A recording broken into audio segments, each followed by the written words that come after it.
신약성경 24페이지 19절부터 21절에 있는 말씀까지 같이 읽도록 하겠습니다. 시작.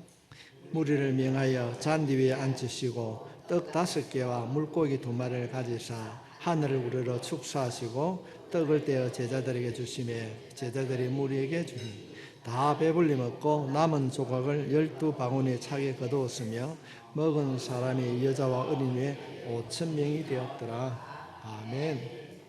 이 물고기 2마리와 모래떡 5개와 물고기 2마리로 5,000명이 남은 이 사건은 복음서에 기록이 되어 있는 내용으로 다 잘 알고 있습니다. 우리는 이 말씀을 통하여서 우리가 깨닫게 되는 것은 무엇인가? 우리가 어떤 일들이 어떤 상황이 우리에게 주어졌을 때 우리가 무엇을 바라봐야 되는가를 가르쳐주고 있습니다. 한 예를 들면 우리가 학교에서 수업 시간에 똑같은 장소에서 한 선생님으로부터 수업을 받지만은 지나고 나서 학생들의 성적은 다 다릅니다. 수업을 받는 것도 중요하지만은 문제는 무엇에 주목하는가에 따라서 그 결과가 나타난다는 것입니다. 무엇에 주목하고 있는가? 무엇에 주목하는가에 따라서 내가 살아가면서 어떤 생각, 어떤 판단, 어떤 행동을 결정하게 된다는 것입니다. 한 예를 여러분에게 물어보겠습니다.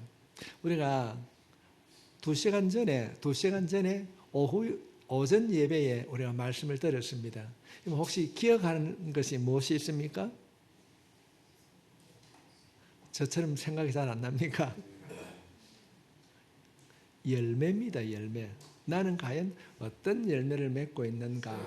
우리가 그렇게 열매에 대해서 우리가 생각해 보았습니다. 똑같은 장소에서 똑같은 선생님에게 아니 똑같은 목사에게 말씀을 들었지만은 기억을 하시는 분들도 있고 잃어버린 분들도 있을 수 있습니다. 예배 시간에 말씀을 통하여서 은혜를 받는 사람이 있는가 하면은 받지 못하는 사람도 있습니다. 한 장소에서 함께 우리가 찬양을 드리지만은 어떤 분들은 전심으로 찬양할 때 내 마음에 있는 것들이 해결받고 내 마음에 어둠이 떠나가는 역사를 경험하는 분이 있는가 하면 어떤 분들은 받지를 못한 분들도 있습니다. 오늘 우리가 살펴보고 있던 이 사건은 잘 알고 있습니다. 지금 예수님께서 13절 말씀에 보면 들으시고라고 나오는데 들으시고라는 걸 말하는데 예수께서 들으시고 배를 타고 떠나사라니 뭘 들었는가? 예수님의 동역자이던 요한이 목배임을 당하였습니다. 그 이야기를 듣고 난 이후에 내가 여기서 복음을 전하는 것이 어렵겠다고 생각했기 때문에 이제 예수님께서 베사다에서 가버나움으로 가는 길입니다. 가버나움은 그때 당시에 통치자 헤롯이 통치 영역이 미치는 지역이었고 베사다는 헤롯의 통치를 벗어나는 지역이었습니다. 지금 헤롯의 통치를 벗어나려고 합니다. 함께 동역했던 이 요한이 목배임을 당하였기 때문에 여기서는 복음을 전하는 것이 어렵다고 생각했기 때문에 다른 곳으로 가자 해서 가는 중입니다. 그런데 문제는 여기서는 우리가 복음을 전하기가 힘이 드니까 다른 곳으로 가자 했는데 혼자 가는 것이 아니라 예수님께서는 제자들과 함께 배를 타고 가는데 여러 사람들이 성경 보니까 무리가 함께 했다 그렇게 말합니다. 많은 사람들. 우리가 다른 복음서를 보게 되면 남자가 5,000명, 여자와 어린아이를 합하면 10,000명 이상 되는 사람이 모였을 것입니다. 우리가 고현에 20,000명이 모인다면 어떻게 될까요? 많이 모여들 겁니다. 그때 유대 사회에 20,000명이라는 숫자가 모였다고 하는 굉장히 많은 숫자가 모인 것입니다. 예수님을 따르는 제자들은 배를 타고 갔는데 주님을 따르는 무리들은 배를 타고 가는 것이 아니라 육지를 걸어갔습니다. 그런데 그 간 곳이 어디였습니까? 성경 말씀에 보니까 빈들이라고 그렇게 기록하고 있습니다. 빈들. 그런데 그 빈들에도 많은 사람이 모인 줄 믿습니다. 이 말씀을 마음에 담을 수 있길 바랍니다. 내가 거주하고 있는 곳, 내가 처한 환경이 비록 빈들과 같은 강야라 할지라도 예수님이 계시면 부흥이 일어나게 될 줄 믿습니다. 최악의 빈들에도 많은 사람이 모여들었습니다. 우리가 힘든 세상을 살아가고 있지만은, 어려운 환경에 처해 있지만은, 정말로 내 노년의 삶이 힘들고 버겁다고 생각하지만은 그곳에 주님이 함께 하시면 어디라도 행복한 인생을 살게 될 줄 믿습니다. 우리 2절에 계신 분만 물어보세요. 노년이 염려가 됩니까? 주님만 붙잡으십시오. 주님이 함께하면은요, 우리가 어디를 가든지 주님이 함께하면 놀라운 일들이 일어나게 될 줄 믿습니다. 어디를 가든지 무엇을 하든지 주님이 함께하면 행복한 인생을 살아가게 될 줄 믿습니다. 문제는 환경이 중요한 것이 아니라 지금 예수님이 나와 함께하고 있는가 안 하고 있는가가 중요하다는 것입니다.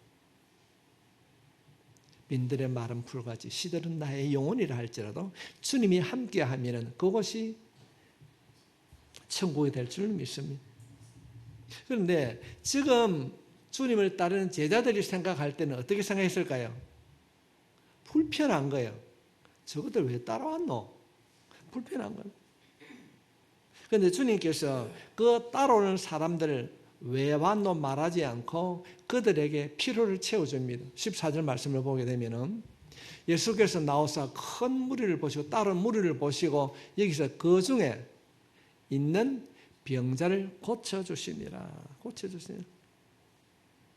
참 우리에게 위로가 되는 말씀 아닙니까? 많은 무리들 가운데에 병자들을 고쳐주시던 주님, 많은 사람들 가운데 나의 연약함을 주여 고쳐주십시오. 회복시켜 주십시오. 우리가 말씀 붙들고 그렇게 기도하면 그대로 이루어질 줄 믿습니다. 참 위로가 되는 말씀입니다. 제자들은 아마 이 무리를 성경 그렇게 기록해 놓지 아니했지만은 피하고 싶었을 것입니다. 왜 예수님께서는 이 무리들을 다 받아주셨는가? 우리 이 말씀을 생각하면서 사람들이 예수를 믿는 사람들의 가장 큰 죄는 겸손을 가장한 교만함입니다. 겸손을 가장한 교만. 겉으로는 은혜라고 말을 하는데도 내가 했다고 하는 사람들. 아니라고 하면서도 뭔가 자신이 좀 서운한 점이 들면은 뒷담화를 하는 분들. 내가 누리고 있는 은총을 내가 은총 받을 자격이 있다고 생각하는 사람, 그런 분도 있을 수 있습니다. 우리가 여기까지 오게 된 것도, 앞으로 살아가게 된 것도 주님의 은총인 줄 믿습니다. 하나님의 은혜인 줄 믿습니다. 오늘 살아가는 것도, 우리가 오후 예배에 이렇게 예배를 드리는 것도 하나님의 은혜인 줄 믿습니다. 주님은 그들을 원망하지 않고 받아주시고, 그들이 왜 따라왔을까요? 오늘 말씀해 보니까 문제가 있는 거예요. 아픈 거예요. 고민하는 일들이 있었습니다. 그런데 주님은 다 해결해 주셨습니다. 이들이 주님을 따라오는 데는, 그 먼 길을 돌아서 오는 이유는 한 가지입니다. 오갈 때가 위로받을 곳이 없었습니다. 가난하고 병든 자들로, 어쩌면 가족으로부터 버림을 받았던 사람들이었습니다. 그래서 이들은 먼 길을 돌아서 빈들까지 예수님을 찾아왔습니다. 제자들이 생각할 때는 불편한 거예요. 저것들이 와가지고. 예수님은 이들의 모습을 상처난 자의 모습으로 바라본 것이 아니라 하나님의 사랑으로 그들의 영혼을 바라보았습니다. 영혼을 바라보. 예수님이 제자들처럼 생각했다면 불편했을 것입니다. 어디까지 그들이 따라와가지고 애를 먹이노 할 수 있습니다. 야, 이제 사역이 끝났으니까 다음에 하자 미룰 수도 있었습니다. 그 많은 사람들이 찾아와가지고 한 사람 한 사람 고쳐주고 그들의 사연을 들어주다 보니까 저녁이 되었어요. 저녁이 되었어요. 이때 제자들이 찾아와서 이런 이야기하게 됩니다. 저녁이 되었는데 먹을 것이 없습니다. 밥을 먹어야 안 되겠습니까? 그러면 주님이 참 멋있는 말을 합니다. 예수님, 먹을 것이 없습니다. 저들 먹여야 됩니다. 이러니까 예수님 뭐라고 말씀하십니까? 네가? 너희들이 먹을 걸 주라. 너희들이 먹을 걸 주라. 지금 제자들도 자신들이 먹어야 할 것을 구해야 되는데 너희들이 먹을 것을 주라. 그러면 불가능한 그 상황에서 너희들이 먹을 것을 주라고 그러는데 한 제자가 물고기 2마리와 보리떡 5개를 가지고 왔습니다. 지금 이 제자들의 마음에는 어떤 마음이 있을까요? 불가능하다. 안 됩니다. 이 말은 성경에 기록된 무리입니다. 무리. 한두 명을 무리라고 말하지 않습니다. 이 무리들이 있는데 어린아이가 가지고 있는 도시락 하나 가지고 어떻게 해결되겠습니까? 불가능한 것을 가지고 왔습니다. 오늘 말씀에 보면은 물고기 2마리와 보리떡 5개를 가지고 주님 앞에 기도합니다. 그리고는 묻지 않습니다. 기도하고 나눠줍니다. 19절부터 21절에 있는 말씀에 보면은 무리를 명하여 잔디 위에 앉히시고 떡 5개와 물고기 2마리를 가지사 하늘을 우러러 축사하시고 떡을 떼어 제자들에게 주시매 제자들이 무리에게 주니 다 배불리 먹고 남은 조각을 12바구니 차게 거두었으며 먹은 사람은 여자와 어린 외에 5,000명이 되었더라. 다 배불리 먹었다는 거예요. 힘이 있는 남자들만 먹었다는 것이 아닙니다. 그리고 얼마나 많이 남았는지 12강줄이 남았더라. 12강 남았더라. 이 마태, 마가, 누가 사복음서에 공히 이 내용을 기록하고 있습니다. 이 작은 떡과 물고기가 어떻게 많아졌는가 성경 기록하지 않고 있습니다. 어떻게 많아졌는가? 어떻게 기적적으로 변화되었는가? 그 과정을 설명하지 않습니다. 기도하고 나누어 줬더니 남았더라. 배부르게 먹고 12강줄에 남았더라. 과정을 설명하지 않고 시작과 결과를 말하고 있습니다. 하나님은 우리들에게 중요한 메시지를 주고 있습니다. 어떤 이야기입니까? 한번 따라합시다. 기적에 관심을 두지 말라. 기적에 관심을 두지 말라. 많은 사람들은 오늘날 성도들도 이 말씀을 우리가 보면서도 어디에 관심을 가집니까? 기적에 관심을 가지는 거예요. 물고기 2마리와 보리떡 5개로 기도하고 나누어 줬더니 12강줄이가 남았더니 이 기적에만 관심을 가지고 있는 거예요. 우리가 관심을 가져야 될 부분이 무엇일까요? 예수님께 관심을, 예수님께 우리가 관심을 가져야 되는 것입니다. 그래서 교회 다니는 사람들이 예수님을 찾지 않고 누굴 찾아다닙니까? 능력이 있는 자를 찾아다니는 능력이 있는 자. 오직 관심은 능력이 있는 것입니다. 우리에게 주는 주제는 무엇입니까? 본문은 기적이 중요한 것이 아니라 예수님의 마음인 줄 믿습니다. 예수님의 마음. 그 많은 무리들, 참 귀찮게 따르는 이 무리들 궁실히 여겨주신 이 예수님의 마음을 본받고 그 예수님을 우리가 깨닫게 될 때 우리에게도 이런 기적 같은 일들이 일어나게 될 줄 믿습니다. 이들을 궁실히 여기시는 예수님의 마음. 기적에 관심을 가지면 예수님의 마음을 놓칩니다. 기적에 관심을 가집니다.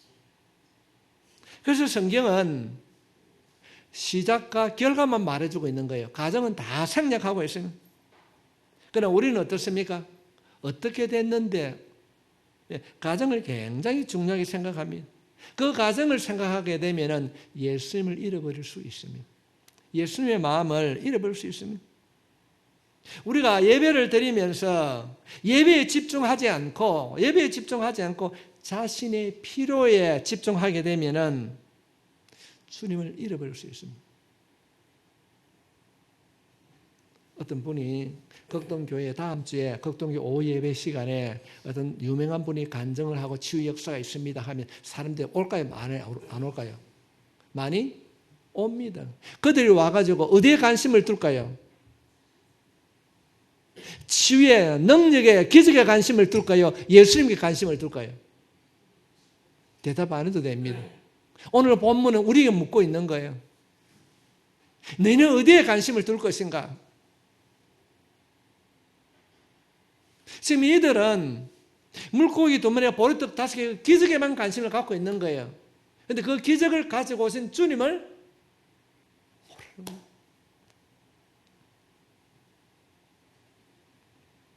우리 이런 노래 부르지 않습니까? 주의 사랑은 베푸는 사랑, 값없이 거저주는 사랑. 그렇게 우리가 두 손 들고 찬양하면서도 내가 받는, 내가 노래하는 사랑은 어떤 사랑입니까? 주는 사랑이 아니라 받는 사랑. 오늘 이 본문을 우리가 묵상하면서 기적에 놀라우는 사람이 아니라 기적을 주시는 예수님의 마음을 볼 수 있기를 주님의 이름으로 축복합니다. 예수님의 마음.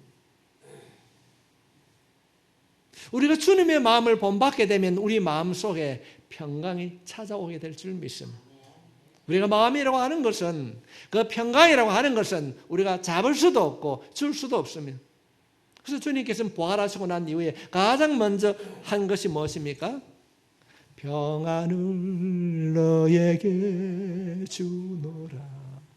주님의 마음을 본받을 수 있기를 바랍니다. 이제 이 시간 이후에 물고기 2마리와 보리떡 5개 기적은 없다 할지라도 그 주님의 마음, 그 주님의 사랑을 우리가 깨닫고 그 주님의 사랑을 우리가 구하게 될 때에 우리의 인생에도 기적 같은 삶이 일어나게 될 줄 믿습니다. 우리가 이렇게 신앙생활을 하면서 기적 같은 일들을 경험하고 난 이후에 우리 영적 관리를 잘 해야 돼요. 다 먹였습니다. 다 먹으시고 난 이후에 아니 여기 있으면 안 된다. 빨리 가자. 이런 거 빨리 가자고 이야기합니다. 22절 말씀에 예수께서 즉시 제자들을 제쳐가서 먹고 난 이후입니다. 다 먹이시고 난 이후에 무리를 보내는 동안에 배를 타고 앞서 건너편으로 가게 하시고 이제 먹이시고 다른 무리를 다 해산시켰습니다. 그런데 문제가 생겼습니다. 이 다른 무리들이 먹는 문제가 해결되고 나니까 어떤 일을 하게 됩니까? 야, 저 사람 우리 왕으로 세우자. 그러면 먹는 문제는 해결이 되겠다. 자신들의 필요를 채우는 왕으로 세우려고 하게 됩니다. 그래서 예수님을 따르는 제자들도 마찬가지입니다. 그때 주님께서는 안 된다. 빨리 가자. 배를 타고 보냅니다. 그렇게 기적을 통하여서 우리 주님께서는 그들을 먹이시고 난 이후에 제자들은 배를 타고 보내시고 난 이후에 주님은 따로 산에 갑니다. 기도합니다. 주님은 어떤 기도를 드렸을까요? 물고기 2마리, 보리떡 5개로 5,000명을 먹인 그런 기적을 한 기도가 아니라 자신이 걸어가야 할 사명에 대한 기도였습니다. 하나님, 이런 기적을 베풀어 주셔서 고맙습니다. 감사합니다. 그런 기도가 아니었습니다. 내가 무엇을 해야 되는지 이것이 바로 기적 중의 기적이었습니다. 오늘 이 말씀을 통하여서 우리 극동교회 모든 성도들의 기도가 깊어질 수 있기를 바랍니다. 기적에 만족한 것이 아닙니다. 지금 주님은 제자들 먼저 보내놓고 한 이후에 산에 가서 기도하는 가운데 제자들의 모습을 그리게 되었어요. 그런데 제자들이 배를 타고 가다가 예상치 못한 돌풍을 만납니다. 우리 성경을 전체를 살펴보게 되면은 그 사건 이후에 한 7시간 내지 8시간이 지난 시점이었어요. 예수님의 말을 듣고 제자들이 배를 타고 항해를 하는 가운데 얼마 지나지 않아서 돌풍을 바람을 만나서 제자들이 굉장히 힘들어하고 있습니다. 얼마나 힘들어했을까요? 어쩌면 사투를 부르고 있었을 겁니다. 아이 어떻게 해야 되지? 살기 위해서 노력하고 있는 그때에 주님이 말씀하십니다. 27절 말씀 보겠습니다. 예수께서 즉시 이르시되 안심하라. 아니 두려워하지 말라. 여기서 안심하니 두려워하지 말라. 안심하니 두려워하지 말라. 지금 풍랑이 일어가지고 지금 제자들이 죽을 지경인데 주님 말합니다. 나다. 걱정하지 말라. 안심해라. 그러시면서 예수님께서 오늘 말씀에 보면 물 위로 걸어오세요. 성도 여러분, 사람이 물 위로 걸어올 수 있습니까? 없습니까? 없습니다. 여기서 예수님의 신성을 보게 됩니다. 예수님이 능력이 있는 분인가를 우리가 깨달을 수 있습니다. 지금 풍랑으로 사투를 벌이고 있는 제자들에게 두려워하지? 여기서 우리가 기도 제목을 두 번째로 발견할 수 있습니다. 인생의 풍랑으로 인하여서 힘들어할 때 내니 두려워하지 말라. 주님의 음성을 듣게 되면 풍랑이 잠잠해졌던 것처럼 우리의 인생의 풍랑도 잠잠하게 될 줄 믿습니다. 그들이 밤새 풍랑과 싸우면서 예수님을 까무득하게 잃어버렸어요.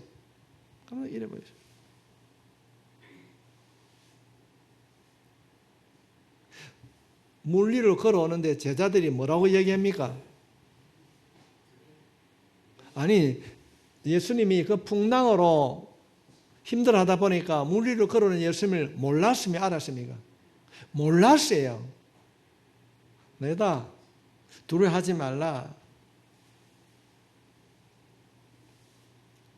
아무도 알지 못하는데 베드로가 그래 묻습니다. 주님이 맞습니까? 우리 이 말씀 속에서 우리가 해야 할 일이 있음을 발견해야 됩니다. 우리가 인생을 살아가면서 풍랑을 만났을 때 우리가 누구를 바라봐야 됩니까? 예수님을 바라봐야 되는 거예요. 그 풍랑으로 인하여서 그 풍랑과 싸우느라고 진짜 구원자이신 풍랑을 잠잠하게 재우실 예수님을 잃어버릴 때가 있다는 것을. 이 베드로의 믿음이 어떻습니까? 뭡니까? 했을 때 내가 예수다 했을 때 베드로의 고백이 뭡니까? 진짜면은 나를 물 위로. 이 베드로의 믿음이 무엇입니까? 예수님은 물 위로 걸어올 수 있다. 예수님은 내 병을 고칠 수 있다. 예수님이 내 문제를 해결해 줄 수 있다. 이 베드로의 믿음이 우리의 믿음이 될 수 있길 바랍니다. 그냥 글로서 적어 놓은 것이 아닙니다. 다 죽겠다고 그 힘들어하는데 내다 왜 그리 힘들어하느냐? 그러니까 베드로 뭐랍니까? 뭡니까? 내가 예수다. 그러면 나를 물 위로 걸어오게 하십시오. 베드로가 그 말을 듣고 물 위로 걸어갑니다. 베드로가 예수님을 바라보고 걸어갈 때는 물 위로 걸어갔습니다. 그런데 뭘 보니까? 물을 바라보니까 빠져들었어요. 그때 물속에 빠져든 베드로를 예수님께서 손을 내밀어 건져주셨습니다. 건져주시면서 중요한 말씀을 하고 계시지요. 31절 말씀을 같이 읽겠습니다. 시작.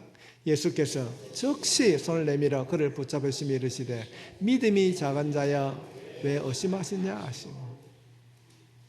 우리가 예수를 믿고 인생을 살아가면서도 믿음이 작게 되면 의심하게 되는 거예요. 인생의 풍랑에서 일어설 수 없습니다. 오늘 이 말씀을 통하여서 우리 모두가 스스로 자신의 믿음을 점검하고 믿음의 큰 자로 일어설 수 있길 바랍니다. 소경 바디미오라든지 성경에 혈류증의 여인이라든지 주님이 말씀으로 고쳐주실 때 믿음대로 될지니라. 믿음이 작은 자여 왜 의심하느냐? 어쩌면은 베드로를 책망하는 것이 아니라 조금만 더 믿음으로 버티지 이런 이야기 아니겠습니까?